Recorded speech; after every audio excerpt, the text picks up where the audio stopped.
Hello again, everybody. It is the coach. We've got what should be a good one between the Chicago Bears and the San Francisco 49ers. I'll have scores around the league for you at the half, but it's time for a little football. So we'll hand it over to our broadcast team, Brandon Godden and Charles Davis. We're about 40 miles south of Candlestick Point as we welcome you inside Levi's Stadium in Santa Clara.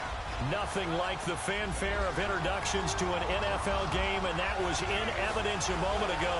Fireworks, pyrotechnics, you name it. This crowd is ready as their guys get set to match up between the Chicago Bears and the San Francisco 49ers. Hi again, everyone. Brandon Gaudin alongside Charles Davis. And, Charles, you take a look at these 49ers as they enter play here. They come in just in an absolute free-fall, losers of 7 in a row. And this is where you turn to your best players and look at them and say, can you guide us out of this? We've got to be better than what we've shown. Meanwhile, for our visitors, the Bears, they've been in a great group. Winners of 7 of their last 10 on the year. And they looked awfully good last week and came away with a 2-touchdown victory. They did have a few reasons for concern defensively, but all in all, they'll take a repeat here if they could get it. The holiday season is upon us. We've got the gift of the NFL as we're underway here in Week 16. Bobby Rainey now to return it. And he'll wind up about 4 yards shy of where he would have been if he had taken a knee, as they'll start at the 21-yard line. So here are the Bears now for their opening drive. They'll be led out by the veteran quarterback out of NC State. It's Phillip Rivers. But when I reviewed last week's game and saw the 4 touchdown passes that he threw, I thought about you during the Turkey Bowl last year. Yeah, you guys right. had the same stats, except he got the NFC Offensive Player of the Week award with his. He got touchdowns. I got picks. I like going back watching the film with you, and we thought it was a good performance in person. Obviously was, but you thought even better on tape. It was really something to watch. Yeah, what I loved was how he spread it around. A lot of people involved in the passing offense. 4 touchdown passes culminated it. They tried a quick hitter inside, but that one was swallowed up because what they're hoping, those big defensive linemen will take the bait and move laterally and open up a crease that they can run through. Didn't happen on that play. He targets Jordan Matthews, and it's caught. And they get him down, but not before he takes it across the 40-yard line. They call it a gain of 19, and it moves the chains. Well, clearly one of his advantages as a passer is his height. Sit back in the pocket, fired over the middle. That makes things tougher defensively, doesn't it? It really does, because your goal is to move the quarterback. In there to get him, and that's sack number 8 for him on the year.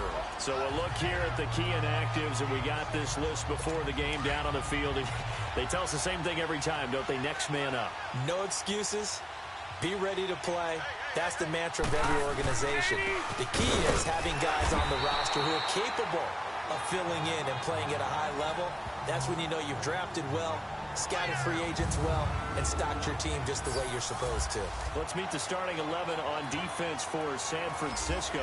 This crew against the pass, issues at times, ranked number 24, Charles, in the NFL. And those are the kind of plays that this unit needs to make, because they know that going against a team of this magnitude and the way that they're playing, they cannot afford to let them get on a roll early. Chip away at their timing. 3rd and long for Rivers. And this is hauled in by Matthews. Now he'll be brought down just shy of midfield at the 49-yard line. And it's a 15-yard pickup, but it'll lead to a 4th down. They didn't get the first down, but I have to say I do like the call. I like what they were trying to do. Try and hit your receiver on the run and see if he can pick it up. Keep it on his feet, get a little rack yardage. Yeah, but a nice job defensively to get to him and keep him short of the first. So here's the first drive now for the 49ers. They'll be led out by the number 1 overall selection back in 2005 out of the University of Utah. It's Alex Smith. And while he won't admit it because his team lost the game, he had some fun in the last one. He threw for over 400 yards. I mean, there's no getting around it. As a QB, yeah, okay. We lost the game, but boy, that felt good flinging it around. Now he's got to figure out how to do the exact same thing, yet turn it into a win. Geno Atkins, the Pro Bowler, in there on the stop. If you're looking for glory, looking to get your name in the headlines, you do not want to play nose tackle. But how about what we just saw there? The ability to hold people up, take on extra blocks, and actually slip them and make a tackle on that play. That's big time. The second down attempt there knocked down as it leaves the quarterback's hand, and it's incomplete. You got to give some credit. They're able to hop up in the air and bat that one away. And that's frustrating for an offensive lineman because the only recourse is when he goes in the air to try and get some type of a pop or a shove, hoping to bring his arms down. Throwing on third down, Smith. And that's complete to LaFleur. And he's taken down but able to slip across the 35. It's a 10-yard pickup, and it moves the chains. The goal for any offense versus a zone defense, find the holes where guys are available and put the ball on the receiver before any defender can step up and fill it. They did it well there. Perfectly executed crossing route. Now Gordon on first down. And that play is blown up, losing yardage back at the 35. It's a loss of a yard there, and now second down. I know when I was a kid, I always got real excited when I saw those lateral-type runs. But the best backs that made it happen, they put a foot in the ground and just go. That didn't happen there. That play got swallowed up. Here's Smith. It's caught. Left side, Brandon LaFleur. And getting this just shy of midfield, they'll spot it at the 49. That one goes for 13 yards, and it moves the sticks. I know we just saw a nice throwing catch, but how about the big guys up front buying that time? Yeah, that's exactly what they did. They created time and allowed the space to happen, and it turned into a really nice play. They go play action here on first down. Marquell Lee in there to drop him for his 5th sack of the year. I spent a lot of extra time preparing for this game, watching this offensive line, because they gave up 5 sacks last week in their loss. They just gave up another one now. They don't seem to be working together as a cohesive unit, right? 4 guys might have it right, but the 5th guy is giving something up. They've got to find a way to all get on the same page. Toward the center of the field, but it's incomplete. The linebacker, Zach Cunningham, there defensively to make that play. When you see pass, able to drop, see the ball thrown, and react to it very quickly. An incomplete pass on that last play, and that means they'll need to come up with something here on third down. A shotgun snap for Smith. He's going to rifle one deep left, and he fires one that's intercepted. Picked off near the 26, and they will take over at the 26-yard line. It's almost like you can see the look of frustration on his face. 4 interceptions last week. We talked about it all week. What did he do wrong? And another one here in the first half. And you can understand the frustration. You actually feel his pain a little bit. But the worst thing he can do is what you're seeing right now, showing the other team that he's frustrated. All they're going to do is double their efforts to make him even more frustrated. He's got to gather himself, compose himself, and keep fighting. He talked a lot about erasing that loss last week, getting back in the win column. We'll see how he responds. 10 yards on the pickup there, and it'll be second down. One thing I can say pretty safely, that route is not called if you don't have a guy who can throw the ball and put some mustard on it. Because if you're going to lollipop it in the middle of the field, bad things usually happen. It takes a strong-arm guy who can rifle it in there, and they were able to successfully complete that one. Throwing Rivers. And this one hauled in by Will Tye. And able to rip off a big chunk of yardage before being dropped inside the 40. A good pickup there, 26 yards. But when you hit him on the move like that, and he's able to get into open field with a full head of steam, oh, boy, it's going to be tough to get him down. Yeah, there was a big window. They're lucky they did get him down. So first down carry here for Johnson, fighting his way down to about the 35-yard line. The numbers for Johnson in last week's game, 20 carries, 68 yards. And we all know he had a big workload last week, so I'm eager to see if they decide to back him off a little bit. Personally, I hand it to him 20-plus times again. When a running back's locked in like he is, I want him to keep touching the football.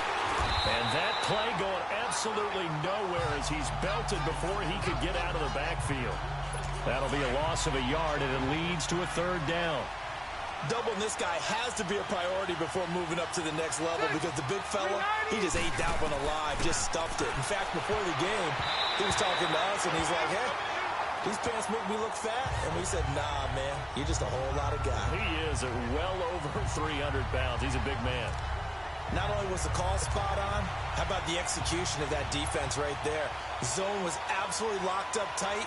He was trying to force it in there on third down. But if there's a time to force it, he felt like he needed to make a play, right? Yeah, exactly right. Third down, you got to try and find something. There's nothing available there for him. Well, this winds up an empty possession. Everything looked okay. He just never got the ball on target. And knowing him, he'll be disappointed with that effort. So good starting field position for him here as they come up 1st and 10. They go back to the air here after the INT on the last drive. They'll tussle for it, and this is going to be caught. Holding offense. That's a good chunk of yardage. It's going to be canceled out. And we always talk about hidden yardage in a game. That's going to count as that because now it doesn't go on the books, but now they have to make that up again, don't they? Following the penalty, here's Gordon.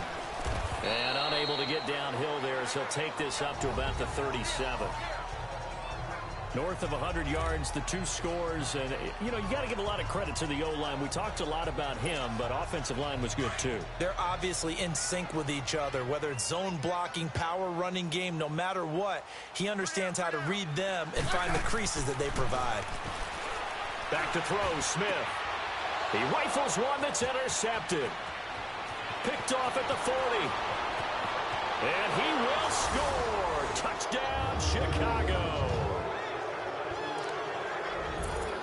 Short throw, pick 6 right there. Those linebackers, they love when those short throws come and those eyes get real wide, don't they? How about the anticipation on the play? Reading, reacting, and then the ability to catch the football and take it in the opposite direction. Extra point splits the uprights, and it's now a 7-0 game. So they throw the pick 6. They'll get another shot at it now as this one's in the air. This will be taken to the back of the end zone. Oh, and now he bowls him over. And he's up past the 20 to the 22-yard line. Alex Smith and company heading back out there now and looking to erase his memory bank from his opening drive a moment ago that ended in a pick 6 for the first points of the ball game. And in my experience, a lot of quarterbacks, after throwing a pick 6, the first thing they want to do is fire another one and get those points back immediately. What really helps you get back in sync is a good, long, methodical drive, mixing the run and the pass, tamp things down a little bit. 10 yards on the pickup there, and it'll be 2nd down. Well, if you do read man coverage, Brandon, the drag route's a pretty good one to run against it because you're running away from people on it. On 2nd down, they'll run with Gordon. Looking for a cutback lane, but nothing there as he's met at the line of scrimmage. It's Patrick Robinson there on the stop. And when you don't pick up the necessary yardage in that situation, some thought they were going to pick it up right then and there. Now they've got to adjust what they're doing, adjust what they're thinking, and maybe they go away from what they originally thought.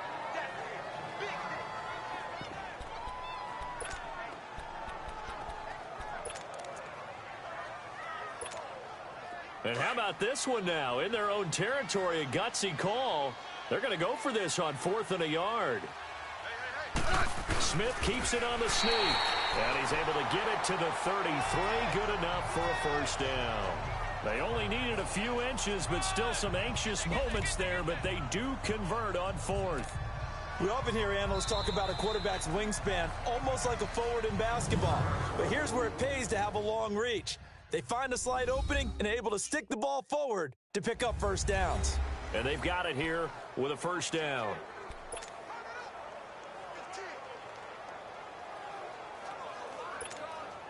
So they'll come up 1st and 10 now from the 33.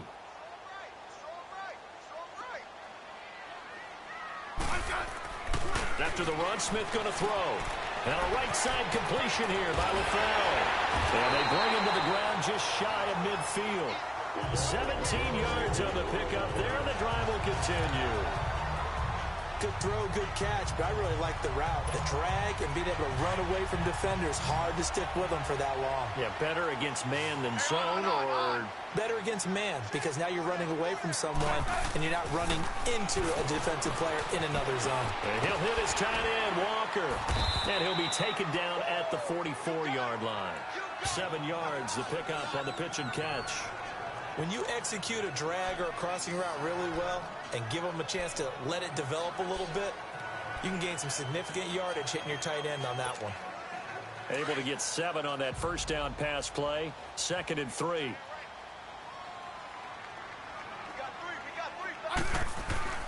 To throw is Smith. Oh, nearly picked. And maybe lucky there. This guy doesn't drop many defensively. 3rd down. My man's getting a little loose with the football there, right? Interception before, almost had one here. He's got to start taking better care of it. Yeah, really should have been back-to-back drives with interceptions. He's lucky there. 3 yards there, good enough to keep the drive moving. Well, he hasn't made much of an impact in the running game thus far, and after that last run, not much is going to change in that area. He hasn't been able to get anything going, and really the offensive line not helping him much. Smith on 1st down. And over the middle, it's LaFell. And here he'll be brought down a little shy of the 35 at the 36. 5 yards on the catch there, brings up 2nd down.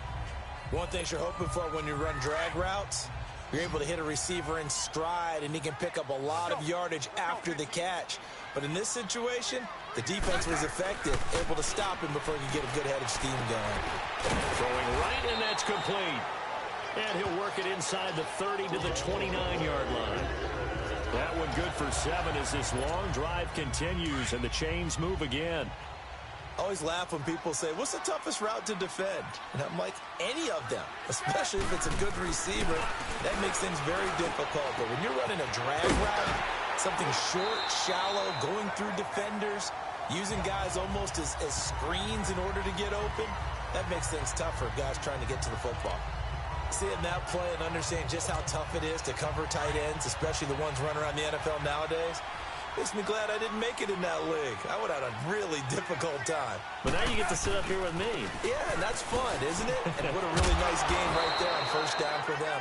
Brings up a nice 2nd down for them. He went backwards 7 yards, setting up a tough 3rd down. Now that's a play they're going to be proud of on defense, because any 2nd and short situation, you anticipate the run, and you want to make the play and stop them from getting a 1st down. But when you can force them to lose yardage and now put the odds in your favor on defense because now they're going to have to throw the ball, that's a play that you're going to be really, really excited about, and one that your defense coordinator now gets to roll the dice a little bit himself and create a big play. It'll be a gain of 8, but it'll also lead to a 4th down.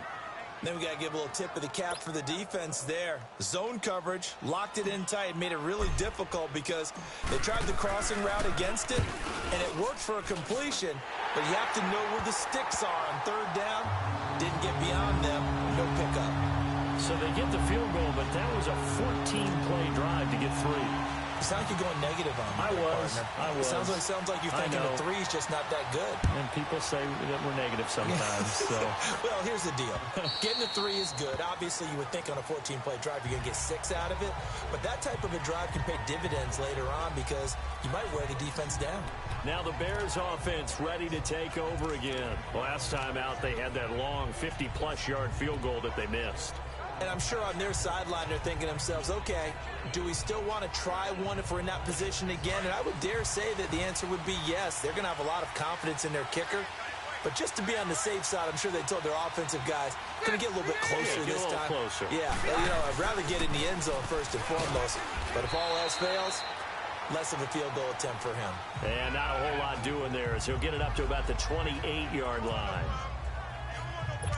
Well, they didn't get a whole lot out of that one, but I think you got to continue to try and run and try and keep the defense honest. You mean or also just sit back, dare you to throw it on every down? Yeah, you get your quarterback hit a lot that way, too. On 2nd down, Johnson. And not much, maybe a yard up to the 29. And, Johnson dinged up a bit. Still down. Hopefully nothing serious. Not something you want to